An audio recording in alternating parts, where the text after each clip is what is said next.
আসসালামু আলাইকুম। আমরা সূরা ইউনূসের ২১ নম্বর আয়াত থেকে আলোচনা শুরু করব ইনশাআল্লাহ। আউযু বিল্লাহি মিনাশ শাইতানির রাজীম। ওয়া ইযা আযাকনা আন-নাসা রাহমাতাম মিন বাদি দাররা মাসসাতহুম ইযা লাম মাকরুম ফি আয়াতিনা কুলিল্লাহু আসরাউ মাকরা ইন্না রুসুলানা ইয়াকতুবুনা মা তামকুরুন। আল্লাহ রাব্বুল আলামিন বলেন, মানুষকে যখন আমি নিয়ামত দান করি, বিপদ দূর হয়ে যাওয়ার পরে, বিপদ তাদেরকে স্পর্শ করার পরে যখন আমি বিপদ দূর করে নিয়ামত দান করি, তখন তারা আমার আয়াতের ব্যাপারে ষড়যন্ত্র শুরু করে দেয়। রহমত শব্দের অর্থ অনেক সময় কোরআনে আয়াত বোঝানো হয় রহমত, নিয়ামত। তো বিপদ দূর করে দেওয়ার পরে আল্লাহ যদি তাদের প্রতি রহমত দান করেন, কোরআনের কোনো আয়াত নাযিল করেন বা অন্য কোনো বাহ্যিক নিয়ামত আল্লাহ দান করেন, তখন তারা আল্লাহ বলেন যে আমার আয়াতের ভিতরে তারা ষড়যন্ত্র করে, অর্থাৎ আয়াতটাকে তারা ব্যর্থ করার চেষ্টা করে। আয়াতকে আয়াত বলে স্বীকার করে না, সেটাকে তারা কখনো বলে জাদু, কখনো বলে কবিতা, ইত্যাদি ইত্যাদি তারা বলে। এভাবে আয়াতটাকে ব্যর্থ করার জন্য তারা চেষ্টা করে। আল্লাহু আসরাউ মাকরা, আল্লাহ তাআলা অতি দ্রুত ষড়যন্ত্রের ক্ষমতা রাখেন, তিনি দ্রুত ষড়যন্ত্রকারী। ইন্না রসুলুনা ইয়াকতুবুনা মা তামকুরুন, নিশ্চয়ই আমার রসুলগণ, আমার দূতগণ লিখে রাখে যা তোমরা ষড়যন্ত্র করছো। কোরআনের বিরুদ্ধে তোমাদের যে আলোচনা, তোমাদের ষড়যন্ত্র ব্যর্থ করার যে কৌশলগুলি তোমরা অবলম্বন করছো, আল্লাহ বলেন আমার রসুলগণ, অর্থাৎ আমার নির্ধারিত ফেরেশতাগণ, রসুল মানে পিয়ন, যাদেরকে কোনো খবর নিয়ে কোথাও পাঠানো হয়। তো এই রসুল বলতে এখানে কিরামান কাতিবিনকে বোঝানো হয়েছে। তারা আল্লাহর পক্ষ থেকে আদেশ নিয়েই বান্দার কাছে আসেন। সকালে যারা আসেন তারা বিকালে চলে যান, বিকালে যারা আসেন তারা সকালে চলে যান। এভাবে একটা মানুষের জীবনের সমস্ত কাজ কর্ম সব কিছু লিপিবদ্ধ করে আল্লাহ তাআলা রাখেন, এবং হাসরের ময়দানে এই আমলনামার উপরেই মানুষের বিচার করা হবে।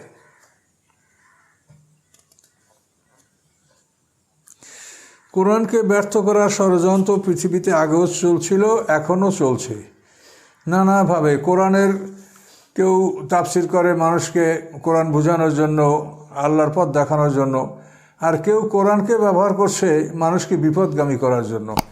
হেদায়েতের জন্য এই কোরআন, আর বিপদগামী হওয়ার জন্য একই কোরআন। আল্লাহ তাআলা নিজেই বলেছেন, ইউদুল্লু বি কাসিরা ইয়াহদি বি কাসিরা। কোরআনের একই আয়াত দ্বারা, একই বর্ণনা দ্বারা আল্লাহ তাআলা কাউকে হেদায়েত দান করেন, কাউকে আল্লাহ বিপদগামী করেন, অর্থাৎ সে বিপদগামী হয়। হুয়াল্লাযী ইউসাইয়্যিরুকুম ফিল বাররি ওয়াল বাহর, তিনি সেই আল্লাহ যিনি তোমাদেরকে জলে স্থলে ভ্রমণ করান, জলে স্থানে তোমাদের ভ্রমণের ব্যবস্থা করিয়ে থাকেন। এই জলে স্থলে ভ্রমণ করতে গিয়া হাতে যা কুনতুম ফিল ফুলকে, যখন তোমরা বোঝাই নৌকার মধ্যে অবস্থান করো, ও জারাইনা বিহিম বিরিহিন তৈবাতেন, এবং তোমাদের ওই ভারী নৌকাটাকে নিয়ে সুন্দর বায়ু, তোমাদের অনুকূল বায়ু ও জাহাজটাকে নিয়ে চলছে নদীর মধ্যে, সমুদ্রের মধ্যে। ফারিউ বেহা, তখন মানুষ খুব আনন্দ বোধ করে যে না, সুন্দর আবহাওয়া, সুন্দর বাতাস, জাহাজটা খুব তার গতিতে চলছে। কিন্তু আল্লাহ বলেন যা থা রিহুন আসেব, এর মধ্যেই হঠাৎ করে দুর্যোগপূর্ণ বাতাস চলে আসতে পারে, এসে গেল। যদি দুর্ভোগপূর্ণ বাতাস এর মধ্যে এসে যায়, তো অজাহমুল মাউজো, এবং তাদের উপরে যদি তুফান এসে যায়, বড় বড় ঢেউ তুফান, মিনকুল্লে মাকান, চতুর্দিক থেকে যদি তুফানগুলি আসতে শুরু করে, অজন্নু আন্না মোহিতাভেম, এবং তারা ধারণা করে যে এবার আমরা আমরা বেষ্টনীতে পড়ে গেছি, অর্থাৎ আমরা তুফানের বেষ্টনীতে পড়ে গেছি, হয়তো আমরা রক্ষা পাবো না। তখন ওরা কী করে, দাবুল্লাহ মুখলিসিন লাহুদ্দিন, তো আল্লাহকে একেবারে খাঁটিভাবে আল্লাহর প্রতি সম্পূর্ণ আনুগত্য প্রকাশ করে তারা তখন আল্লাহকে ডাকে এবং বলে লায়ন আনজানা মেন হাজহি, আল্লাহ যদি আমাদেরকে এই বিপদ থেকে রক্ষা করেন, লানাকুনান্না মিনাশ শাকিরিন, তাহলে আমরা কৃতজ্ঞ জ্ঞাপনকারীদের অন্তর্ভুক্ত হব, আমরা আল্লাহর শুকর আদায় করব। এভাবে আল্লাহর প্রতি আনুগত্য পেশ করে তারা আল্লাহর কাছে দোয়া করতে থাকে। আল্লাহ বলেন ফালাম্মা আনজাহুম অতঃপর আল্লাহ যখন তাদেরকে মুক্তি দেন, ইদাহুম ইয়াকবুনা ফিল আরদি বিগাইরিল হক, তখন পৃথিবীতে তারা অন্যায়ভাবে তারা ষড়যন্ত্র করতে শুরু করে, আল্লাহর বিরুদ্ধে ষড়যন্ত্র করে, আল্লাহর সাথে শরিক করে। কেউ বলে মাঝি মাল্লা ভালো ছিল, কেউ বলে অমুকের এই কৌশল ভালো ছিল, এই বিভিন্ন রকমের কথাবার্তা তারা বলে। পৃথিবীতে তারা অন্যায় করে বেড়ায় এবং আল্লাহর শুকরিয়া, আল্লাহর কাছে যে তারা বিপদে দোয়া করছিল, এগুলি তারা ভুলে যায়। এভাবেই মানুষের স্বভাব, আল্লাহ তাআলা এটা বর্ণনা করেছেন, কিন্তু এটা হওয়া উচিত না। সর্বাবস্থায় মানুষের আল্লাহর প্রতি আনুগত্য বহাল রেখে চলা উচিত।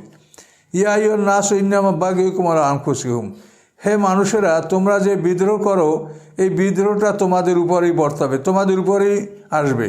অর্থাৎ বিদ্রোহ করার জন্য যে তোমাদের শাস্তি, এটা তোমরাই ভোগ করবে। কাজে তোমাদের এই বিদ্রোহের জন্য অন্য কেউ শাস্তি ভোগ করবে না, তোমরাই ভোগ করবে। মাতাল হায়াতের দুনিয়া, এবং দুনিয়ার এই ভোগবিলাস, যা কিছু তোমরা উপভোগ করছো, এই ভোগবিলাসের মধ্যে তোমরা আছো, ভোগ করছো, উপভোগ করছো, কিন্তু সুম্মা ইলাইনা মারজিউকুম, তারপরে তোমাদের প্রত্যাবর্তন আমারই কাছে।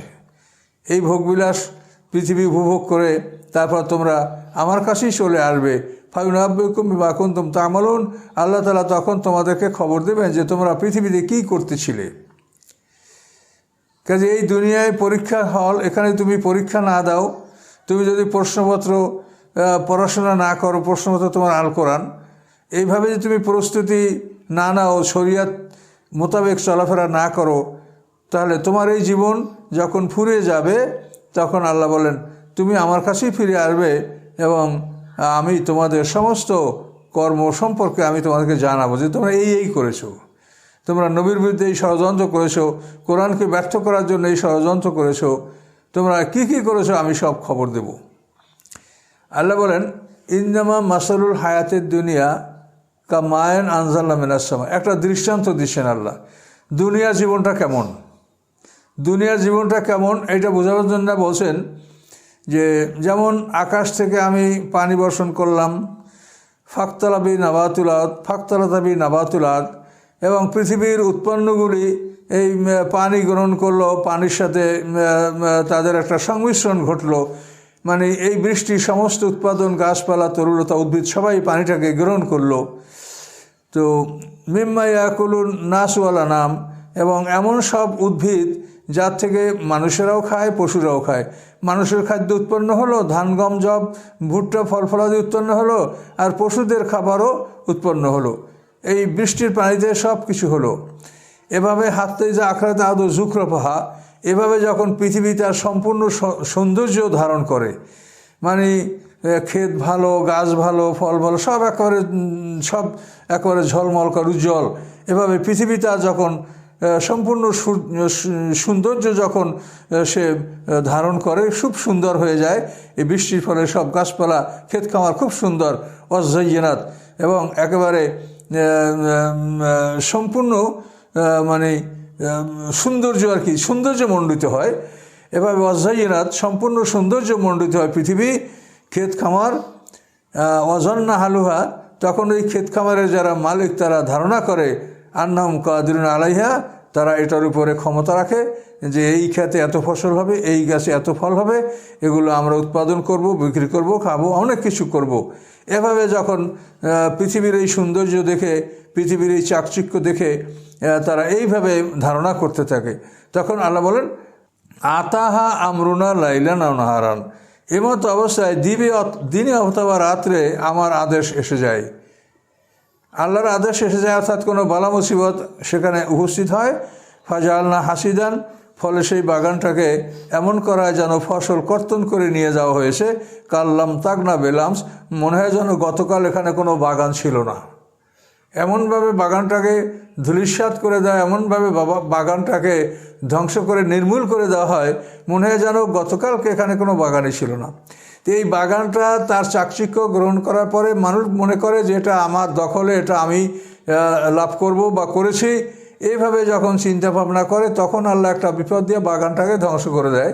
কাজে একটা মানুষের জীবন এভাবেই, মানুষের জীবনে সব কিছু যখন হয়, সব কিছু আছে, তার ধন সম্পদ, জনবল, তারপরে তার সব কিছুই শক্তি, সম্পদ সব কিছু আছে, এখন মনে করে যে আমি এই করব সেই করব, হঠাৎ করে আজরাইল তার কাছে হাজির হয়ে যেতে পারে। আজরাইল হাজির হয়ে গেলে পৃথিবীর সমস্ত সম্পদের বিনিময়েও 1 মিনিট সময় বাড়ানো যাবে না। তো আল্লাহ বলেন, পৃথিবীর একটা ক্ষেত খামার মানে যখন পৃথিবীর বিভিন্ন সাজে সুসজ্জিত হয়, সৌন্দর্যমণ্ডিত হয়, তখন হঠাৎ করে আল্লাহর পক্ষ থেকে কোনো দৈব বালা মুসিবত এসে যখন এটাকে ধ্বংস করে দেয়, তখন মনে হয় যেন এখানে কিছুই ছিল না। তো একটা মানুষের জীবন, মানুষ সব কিছু ধন সম্পদ, মান ইজ্জত, পরিবার প্রয়োজন সব কিছু নিয়ে সে যখন একটা পরিপূর্ণ অবস্থায় থাকে এবং মনে করে যে আমি এই করব সেই করব, আমার এই প্রোগ্রাম সেই প্রোগ্রাম, এরকম একটা পরিকল্পনা নিয়ে মানুষ যখন প্রস্তুতি গ্রহণ করতে থাকে, আল্লাহ বলেন মুহূর্তের মধ্যে তার কাছে আজরাইল হাজির হয়ে তার জীবনকে কেড়ে নিতে পারে। কাজেই মানুষের জীবনের কোনো গ্যারান্টি নাই। কাজেই মানুষের উচিত সার্বক্ষণিক আল্লাহর প্রতি রুজু হওয়া এবং সবসময় মৃত্যুর জন্য প্রস্তুত থাকা এবং আল্লাহর হুকুম যথাযথ পালন করা। আল্লাহ ইয়াদু এলা দারুসালাম, আল্লাহ মানুষকে শান্তির গৃহের দিকে ডাকে। দারুসালাম জান্নাতের একটা নাম আছে। দারুসালাম মানে শান্তির ঘর, জান্নাত। আল্লাহ তাআলা মানুষকে শান্তির ঘরের দিকে ডাকে। আর শয়তান পৃথিবীকে সুসজ্জিত করে, মানুষের কাছে পৃথিবীকে এমনভাবে শয়তান সাজিয়ে রাখে যাতে মানুষ পরকালের কথা ভুলে যায়, এই দারুসালামের কথা মানুষ ভুলে যায়। ওয়াহদি মান ইয়াশাউ ইলা সিরাতিল মুস্তাকিম, আল্লাহ তাআলা যাকে চান তাকে তিনি সিরাত আল মুস্তাকিমের এই সরল পথ তিনি তাকে দেখান। লিল্লাযিনা আহসানুল হুসনা, যারা আহসানু মানে যারা ভালো কাজ করেছে তাদের জন্য ভালো আছে, অর্থাৎ যারা কল্যাণকর কাজ করেছে তারা মৃত্যুর পরে আল্লাহর কাছে কল্যাণ পাবে। ও জিয়াদা, আর অতিরিক্ত পাবে, অর্থাৎ তাদের যেটা পাওনা সেটা তো পাবেই, তারপরও আল্লাহর পক্ষ থেকে অতিরিক্ত নেয়ামত পাবে। এবং প্রত্যেকটা জান্নাতবাসীর বাড়িতে দৈনিক 3 বার ফেরেশতারা অনুমতি নিয়ে তার বাড়িতে প্রবেশ করবে এবং তারা আল্লাহর পক্ষ থেকে অতিরিক্ত নেয়ামত নিয়ে ওই জান্নাতবাসীর বাড়িতে প্রবেশ করবে। আর জিয়াদা বলতে তাফসিরে কথা বলা আছে যে তারা তো তাদের পাওনা প্রাপ্য জান্নাতের সব নেয়ামতগুলি পাবেই, এরপরে অতিরিক্ত তারা আল্লাহর দিদার লাভ করবে, আল্লাহর দর্শন লাভ করবে। এবং আল্লাহর এই দর্শনটা এটা জান্নাতের সমস্ত নেয়ামতের সাথে বড় নেয়ামত, যে আল্লাহকে তারা দেখতে পাবে। পর্দা তুলে দেওয়া হবে এবং তাকে তারা আল্লাহকে দেখতে পাবে এবং যতক্ষণ ইচ্ছা ততক্ষণ মানে আল্লাহকে তারা দেখবে মন ভরে। এরপর আল্লাহ তাআলা যখন আবার নিজে গায়েব হয়ে যাবেন তখন মানুষেরা তাদের দৃষ্টি ফিরাবে। এই আল্লাহর প্রতি দর্শন এটা জান্নাতবাসীদের জন্য একটা বড় নেয়ামত হিসেবে ঘোষণা করা হয়েছে। ওয়ালা ইয়ারহাকু উজুহাম কাতারু আলা জিল্লা, এবং যারা জান্নাতে যাবে, যাদের জন্য জান্নাতের ফয়সালা হবে, তাদের চেহারায় কোনো রকম কালিমা, অপমান এটা পরিলক্ষিত হবে না, তাদের চেহারাই খুব সুন্দর মনে হবে। উলাইকা আসহাবু জান্নাতি হুম ফিহা খালিদুন, এবং যাদের চেহারায় কালিমা লেপন করা হবে না, চেহারা খারাপ হবে না, তারাই জান্নাতের অধিবাসী এবং সেই জান্নাতে তারা অনন্তকাল থাকবে। কাজে এই জন্য আল্লাহ তাআলা আমাদের কাছে আসমানি কেতাব পাঠিয়েছেন, রসুল চলে গেছেন, কেতাব আমাদের কাছে আছে। কাজে এই আসমানি কেতাব অনুযায়ী যদি আমরা জীবন যাপন করি তাহলে আমাদের সামনের জীবনটা ভালো হবে এবং সামনের জীবনটা আমাদের বড়, সেই জীবনে আমরা অনেক কাল বেঁচে থাকব। আল্লাযীনা কাসাবুস সাইয়্যাত, এবং যারা পাপ অর্জন করলো, শরীয়ত বিরোধী কার্যকলাপ, জুলুম, অত্যাচার, শিরক এগুলি যারা করলো, জাযাউ সাইয়্যাতিন বিমিসলিহা, তাদের এই অপরাধের শাস্তি হবে সমপরিমাণ, অর্থাৎ যে পরিমাণ অপরাধ করেছে সেই পরিমাণ শাস্তি দেওয়া হবে, শাস্তি বাড়িয়ে দেওয়া হবে না। জান্নাতবাসীদেরকে যেমন পাওনার অতিরিক্ত দেওয়া হবে, তো এই যারা শাস্তি ভোগ করবে তাদের শাস্তি সমপরিমাণ দেওয়া হবে, যা প্রাপ্য তাই দেওয়া হবে। ও তারহাকু হুম জিল্লা, এবং অপমান তাদেরকে ঢেকে ফেলবে, মানে তাদের চেহারাই দেখা যাবে অপমানের নিদর্শন। মালহাম মিনাল্লাহি মিন আসেম, আল্লাহর পক্ষ থেকে তাদেরকে রক্ষাকারী কেউ থাকবে না, যে আল্লাহর পক্ষ থেকে মানে আল্লাহ যে শাস্তি দিবেন এর বিপক্ষে তাদের কোনো রক্ষাকারী থাকবে না। কান্নামা উকশিয়াত উজুহুম কেতাম্মানা লাইলে মজলেমা, মনে হবে যেন তাদের চেহারাটা রাতের একটা অন্ধকার টুকরা তাদের চেহারাটাকে আবৃত করে রেখেছে। আল্লাহই শাস্তি দেবেন, এই শাস্তিকে প্রতিহত করার জন্য কোনো রক্ষাকারী তাদের জন্য থাকবে না এবং তাদের চেহারায় কালিমা লেপন করা থাকবে, মনে হয় যেন রাতের একটা খণ্ড তাদের চেহারাকে ঢেকে ফেলেছে। উলাইকা আসহাবুন নার, এরা জাহান্নামের অধিবাসী হবে, হুম ফিহা খালিদুন, সেখানে তারা অনন্তকাল থাকবে। ওয়াউমা নাহশুরুহুম জামিয়া, আল্লাহ বলেন যেদিন আমি সকলকে একত্রিত করব, সুম্মা নাকুলু লিল্লাযিনা আশরাকু, এরপরে আমি ওদেরকে বলবো যারা অংশীদার সাব্য করেছিল, মাকানাকুম আনতুম, তোমরা তোমাদের জায়গায় থাকো, যথাস্থানে থাকো, ওয়াশুরাকাউকুম, এবং তোমরা যাদেরকে শরিক করছো তারাও থাকো। আল্লাহ বলেন উভয়কে আমি বলবো যথাস্থানে থাকো। এরপরে আল্লাহ বলেন ফাযাইয়ালনা বাইনহুম, তাদের মধ্যে আমি আবার পার্থক্য সৃষ্টি করে দেব, অর্থাৎ তাদেরকে মানে যারা শরিক করেছে এবং যাদেরকে শরিকদের মধ্যে আবার আল্লাহ বলেন আমি তাদের মধ্যে ব্যবধান সৃষ্টি করতে, তাদেরকে অর্থাৎ আমি তাদেরকে প্রথমে তারা একসঙ্গে ছিল, এখন তাদেরকে আমি পার্থক্য করব, দুই সাইডে দুই দল দাঁড়াবে। এটা হলো অপমান, মানে তারা একসঙ্গে আসে, এই একসঙ্গে থাকো, আবার এই হটো, এই দুই ভাগে ভাগ হও তোমরা, ওই যারা যারা শিরক করেছো তারা পৃথক হও এবং যাদেরকে তোমরা আল্লাহর অংশীদার বানিয়েছো তারাও পৃথক হও, এভাবে তাদেরকে পৃথক হওয়ার আদেশ দেওয়া হবে। এগুলো হলো অপমানজনক আদেশ। ওয়াকালা শুরাকাহুম মা কুনতুম ইয়্যানা তা'বুদুন, যখন তাদের অংশীদারদেরকে পৃথক করা হবে তখন তাদের অংশীদাররা যাদেরকে অংশীদার সাব্যস্ত করা হয়েছিল আল্লাহর সাথে, লা তুজামানাত, এরা সুপারিশ করবে, এরা আমাদেরকে আল্লাহর কাছে নিয়ে যাবে, এভাবে যাদেরকে নির্বাচন করা হয়েছিল তারা বলবে মা কুনতুম ইয়্যানা তা'বুদুন, তোমরা আমাদের কোনো ইবাদত করো নাই, তোমাদের ইবাদত সম্পর্কে আমরা জানি না, আমরা তোমাদেরকে ইবাদত করতে বলি নাই, আমরা তোমাদের ইবাদত থেকে গাফেল ছিলাম। এভাবে তাদের সেই অংশীদার যাদেরকে তারা পার্টনার সাব্যস্ত করছে আল্লাহর, তারা এইভাবে জবাব দিবে ফাকাফা বিল্লাহি শাহিদাম বাইনানা বাইনাকুম, কাজী সাক্ষী হিসাবে তোমাদের মাঝে আমাদের মাঝে আল্লাহই যথেষ্ট, এটা তারা বলবে। তারা আল্লাহকে সাক্ষী মানবে যে তোমাদেরকে আমরা ইবাদত করতে বলি নাই, তোমাদের ইবাদত সম্পর্কে আমরা কিছুই জানি না, কাজেই আল্লাহ তোমাদের মাঝে আমাদের মাঝে সাক্ষী হবেন। ইনকুন্না ইবাদাতকুম গাফিলিন, নিশ্চয়ই আমরা তোমাদের ইবাদত থেকে গাফিল ছিলাম, আমরা ওটা জানি না যে তোমরা আমাদের ইবাদত করেছো।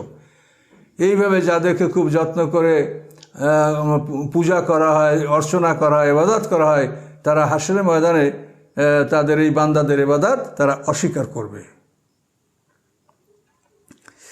হুনালিকা তাবলু কুল্লু নাফসে মা আসলাবাত, ওই সময় সকল মানুষই পরীক্ষা নিরীক্ষা করে নিতে পারবে যা সে পূর্বে অর্জন করেছে। জন্ম থেকে মৃত্যু পর্যন্ত তার যে অর্জন উপার্জন, তার যে মেহনত, সেদিন হাসরের ময়দানে সব সে পরীক্ষা করে নিতে পারবে। অর্থাৎ তার আমলনামায় সব লেখা আছে এবং সেগুলো অবশ্যই করেছে কিনা এটা প্রমাণসহ আল্লাহ তাআলা তাকে সেদিন বুঝিয়ে দেবেন। রুদ্দুল আল্লাহ মাওলামুল হক, এবং সেদিন তাদেরকে তাদের প্রকৃত মালিকের কাছে প্রত্যাবর্তন করা হবে। ও দাল্লান মাকানু ইফতারুন, এবং যা তারা মিথ্যা রচনা করেছিল তারা সব হারিয়ে যাবে। তো এক জায়গায় বলছে ওরা উপস্থিত থাকবে, মানে হাসরের ময়দানে 50টা দৃশ্য, যেগুলি আল্লাহ বলেছেন সবগুলোই সত্য, মানে এক একটা দৃশ্য এক এক রকম হবে। ওখানে বলছে যে তারা তাদের সামনে উপস্থিত হবে, প্রথমে একত্র থাকবে, তারপর পৃথক হও, তারপরে তারা বলবে যে না তোমাদের ইবাদত সম্পর্কে আমরা জানি না, তোমরা আমাদের করেছো কিনা জানি না, তোমাদেরকে আমাদের ইবাদত করতে বলি নেই, এটা বলবে। আবার এখানে আল্লাহ বলছেন ও দাল্লানহুম মা কানু ইফতারুন, তাদের সকল মিথ্যাগুলি সেদিন হারিয়ে যাবে। যে তারা লাত, উজ্জা, মানাত, ওল, হবল, তারপরে উদ্দা, সুয়া, ইয়াগুস, ইয়াউক, নাসরা, সেই বাল বাক্কুর, বাল মূর্তি, এই সমস্ত মূর্তি এবং এছাড়া কোনো মানুষকেও যারা নিজেদের জন্য রক্ষক হিসেবে নির্বাচন করে থাকে এরাও এর মধ্যে অন্তর্ভুক্ত, এরা সব সেদিন এরা হারিয়ে যাবে, এদের কাউকে তারা সাহায্যের জন্য সেদিন পাবে না। কুল, আপনি বলুন, জিজ্ঞাসা করুন, মাইয়ার জুকুম মিনাস সামাওয়াত, আকাশ পৃথিবী থেকে তোমাদের জীবিকা কে দান করে থাকেন? আকাশ পৃথিবীতে তোমাদেরকে খাদ্য কে দান করেন? আম্মা ইয়ামলিকুস সামাওয়াল আবসারা, অথবা কে আছে যে তোমাদের শ্রবণ শক্তির মালিক, দৃষ্টিশক্তির মালিক, তোমাদেরকে শ্রবণ শক্তি দান করতে পারে, দৃষ্টিশক্তি দান করে, এরকম কে আছে? অমায়ুল হাইয়া মিনাল মাইয়িত, কে আছে যে জীবিত থেকে মৃতকে বের করতে পারে, অর্থাৎ জীবিতকে মৃত করতে পারে? কে আছে, কার ক্ষমতা? ওয়ুখরুজুল মাইয়িতা মিনাল হাই, এবং মৃতকে বের করেন জীবিত থেকে। মনে করেন জীবিত, ইউখরুজুল হাইয়া মিনাল মাইয়িত, একটা মৃত, মনে করেন একটা ডিম বা একটা বীর্য, তো এই বীর্য থেকে, একটা ডিম থেকে আল্লাহ তাআলা একটা বীর্য থেকে একটা মানুষ, ডিম থেকে একটা বাচ্চা, এভাবে আল্লাহ তাআলা বের করেন। তো এই জীবিত প্রাণীটা বার করেন মৃত একটা বস্তু থেকে, একটা ডিম বা একটা শুক্রবিন্দু এর থেকে। ওয়ুখরুজুল মাইয়িতা, এবং এই ডিম এবং শুক্রবিন্দু, এটা মৃত, এটা একটা জীবিত প্রাণী থেকে বের করা হয়। তো এটা আল্লাহ ছাড়া পৃথিবীর কারো এই ক্ষমতা নাই, আল্লাহ ছাড়া এই ক্ষমতা কারো নাই, এটা একমাত্র আল্লাহর ক্ষমতা, এবং আল্লাহ এটা আমাদের জন্য করেন, এবং তিনি বলছেন যে তোমরা চিন্তা ভাবনা করো। অমায়ুদাব্বরাল আমরা, এবং সমস্ত কাজের ব্যবস্থাপনা কে করে? যে বৃষ্টির সময় বৃষ্টি আসতে হবে, বায়ু কোন দিক থেকে প্রবাহিত হতে হবে, জোয়ার ভাটা কখন হবে, চন্দ্র সূর্য কখন উদয় হবে অস্ত যাবে, এই যে সমস্ত কাজের ব্যবস্থাপনা, এটা কে করে? প্রতিদিন সেই মানে চাঁদ কোথার থেকে ওঠে, সূর্য কোথায় ডুবে, তারকারা কীভাবে আত্মপ্রকাশ করে, মানে এক কথায় পৃথিবীর সমস্ত কাজ, জোয়ার ভাটা, বায়ুমণ্ডলের পরিবর্তন, এক কথায় পৃথিবীর সমস্ত কাজকর্ম, এগুলা কে করে? ফাসায়াকুলুন আল্লাহ, এটা প্রশ্ন করলে তারা বলবে যে আল্লাহই করে, আল্লাহকে তারা মানে, এবং এই ক্ষমতা আল্লাহ তারা জানে। তারপরও তারা লাতজ্জা মানাতে এই সমস্ত শিরক এদের থাকতে হবে। ফাকুল আফালা তাত্তাকুন, আপনি বলুন তাহলে তোমরা কি আল্লাহকে ভয় করো না? তোমরা জানো যে সর্বময় ক্ষমতার মালিক আল্লাহ, তারপরে তোমরা মূর্তিগুলি আল্লাহর সাথে শরীক রাখবে, এগুলো থাকতেই হবে, এগুলো না হলে হবে না। এটা কেন তোমরা এভাবে করছো? আল্লাহ বলেন ফাযালিকুমুল্লাহু রাব্বুকুমুল হক, এই হচ্ছে তোমাদের প্রকৃত মাবুদ আল্লাহ, তিনি আল্লাহ এবং তোমাদের প্রকৃত মালিক, যিনি সমস্ত কার্যক্রমের ব্যবস্থাপনা তিনি গ্রহণ করে থাকেন, সমস্ত কার্য সম্পাদন তিনি করে থাকেন। ফামাযা বা'দাল হাক্কি ইল্লা দালাল, সত্যের পরে আর কি থাকে ভ্রষ্টতা ছাড়া? সত্য একটাই আর ভ্রষ্টতা বহু। আপনি মনে করেন সত্য একটাই, আপনি 5 আর 5 কত যোগ করলে 10 হয়, এখন এই 10 ছাড়া যত অঙ্ক বাইর করবেন সবগুলোই ভুল। এই জন্য আল্লাহ বলেন যে সত্য একটাই, সে হচ্ছেন আল্লাহ, সত্য আল্লাহ হক। কাজে আল্লাহ ছাড়া যা কিছু আসে তোমরা যা অংশীদার সাব্যস্ত করো সবই ভ্রান্ত, সবই ভুল। কাজেই কীভাবে তোমরা সত্য থেকে বিমুখ হচ্ছ, তোমরা কীভাবে সত্য থেকে ফিরে যাচ্ছ? কাযালিকা হাক্কাত কালিমাতু রাব্বিকা আলাল্লাযিনা ফাসাকু, এভাবে আল্লাহর বাণী নির্ধারিত হচ্ছে, সাব্যস্ত হচ্ছে, অবধারিত হচ্ছে ফাসেকদের উপরে। আন্নাহুম লা ইউমিনুন, এই ফাসেকরা কখনোই ঈমান গ্রহণ করবে না। অর্থাৎ যারা বুঝে যে সব কিছুই আল্লাহর, তারপরও তারা আল্লাহর সাথে শরীক করে, এই জন্য তাদেরকে ফাসেক বলা হয়েছে। যে সবই জানে, সবই বোঝে, সবই বলে যে হ্যাঁ এগুলো আল্লাহই করে, কিন্তু তারপরও এই ফাসেকরা আল্লাহর প্রতি ঈমান আনে না। কুল হাল মিন শুরাকাইকুম মা ইয়াবদাউল খালকা সুম্মা ইউঈদু, আপনি জিজ্ঞাসা করেন তোমাদের শরীকদের মধ্যে এমন কারো ক্ষমতা আছে যে সৃষ্টি সূচনা করতে পারে, অর্থাৎ প্রথম সৃষ্টি করতে পারে এবং দ্বিতীয়বার সেই সৃষ্টিকে আবার ফিরিয়ে আনতে পারে? আল্লাহ তাআলা মানুষকে প্রথম মাটি হতে সৃষ্টি করেছেন, এখন সেই মানুষ পৃথিবীতে, আবার মৃত্যুর পরে সেই মানুষ মাটিতে ঢুকবে, আবার দ্বিতীয়বার মাটির থেকে আল্লাহ তাআলা মানুষকে বের করে নিয়ে আসবেন।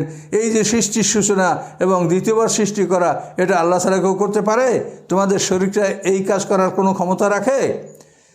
কুলিল্লাহ, আপনি বলুন যে আল্লাহ তিনিই কী করেন, ইয়াবদাউল খালকা, সৃষ্টির সূচনা তিনিই করেন, সুম্মা ইউঈদুহু, এবং এই সৃষ্টিকে পুনরায় তিনি আবার ফিরিয়ে আনবেন, বিচারের মাঠে তুলবেন এবং বিচার করবেন। আন্না তুফাকুন, কীভাবে তোমরা বিপরীত দিকে চলছো, উল্টা দিকে চলছো ভেবে দেখো। মানে এক কথায় আল্লাহ তাআলা শিরককে বোঝাবার জন্য সারা কোরআনেই এই শিরক, এটাকে আল্লাহ বোঝাবার চেষ্টা করছে।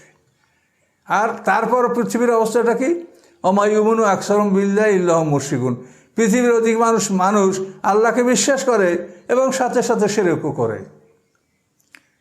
এটি এমনই একটা অবস্থা যে আল্লাহ যতই বোঝানোর চেষ্টা করেন, মানুষ আল্লাহর প্রতি বিশ্বাস করে, এই যে কাফেরদের কথা বলে সবই তারা স্বীকার করলো যে আল্লাহ সমস্ত কার্যকলাপ, সমস্ত কার্যক্রমের ব্যবস্থাপনা সবই আল্লাহ করেন, এটা স্বীকার করে। তারপরও তারা মূর্তিকে আল্লাহর সাথে রাখবে। তো এই শিরক এমন একটা অপরাধ যা আল্লাহ ক্ষমা করবেন না বলে কোরআনে ঘোষণা করেছেন। কাজে শিরক থেকে সতর্ক থাকতে হবে। শিরক কিন্তু বিভিন্ন পর্যায়ে শিরক আছে, ছোট শিরক, বড় শিরক, সকল শিরক থেকে আমাদেরকে দূরে থাকতে হবে।